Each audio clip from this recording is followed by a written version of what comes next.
The galaxy was burning. Peaceful worlds screamed for help.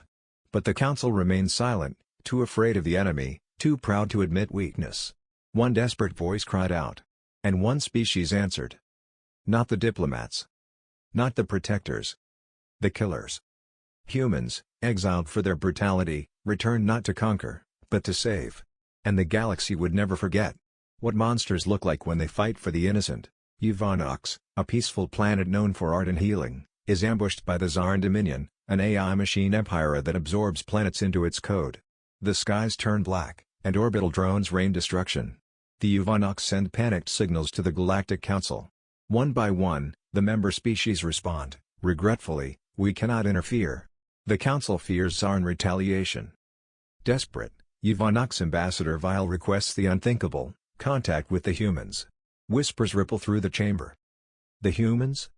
They were exiled. They're killers. But Vile pleads, then let the killers come. At least they still fight. Deep beyond council borders, the human warfleet drifts in isolation. Once feared, they were cast out after the Orion conflict. Now they train in silence, building weapons not for diplomacy, but survival. General Ross receives the Uvanox distress signal. Around him are veterans, broken, bitter, loyal. They remember us only when it's time to die, mutters his second-in-command, Alice. Ross nods. Then let's remind them what death fears. With cold efficiency, the human fleet prepares. Plasma engines roar. Drop pods are loaded. Orbital cannons warm up.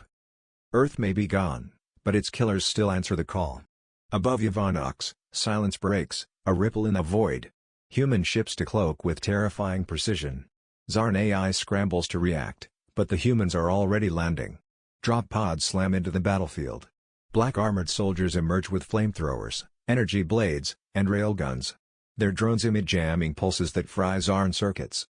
To the Uvanox, these humans look like monsters, faceless, fast, brutal. But they're fighting for them.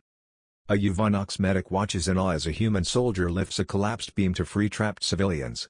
Another human shields a child from a drone's plasma bolt, taking the hit and firing back without hesitation.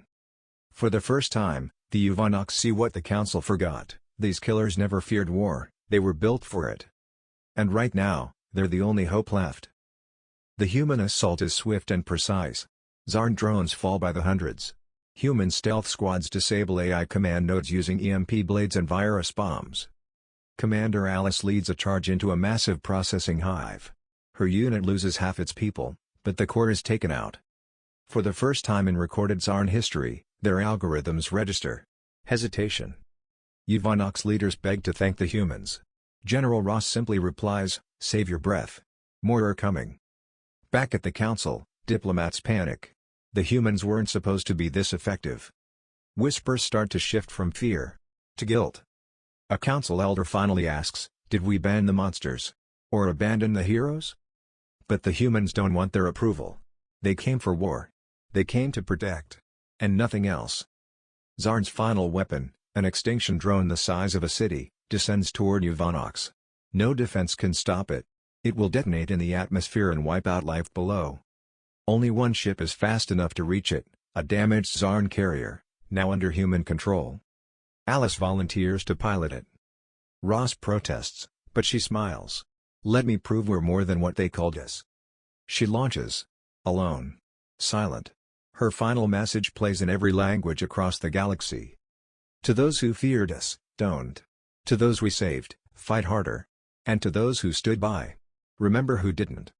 She crashes the ship into the drone core. A blinding explosion follows. The Zarn fleet collapses. Uvanox is saved. Alice is gone. Weeks later, Uvanox holds a grand memorial. Giant statues of human soldiers line their capital's plaza. Children light candles under Alice's name. The council publicly acknowledges humanity's heroism and lifts their exile. But Ross doesn't attend. He stands at the graveyard of his own, thousands of names etched into steel walls. When a council envoy offers humanity a seat back on the council, Ross simply says, "Keep your seat. Next time, don't wait for monsters to save you." The fleet departs silently. Back on Uvanox, the youngest generation now trains in self-defense, wearing armor inspired by the humans. The legend spreads. The killers didn't come to conquer. They came to rescue. And they left behind a lesson no one would forget.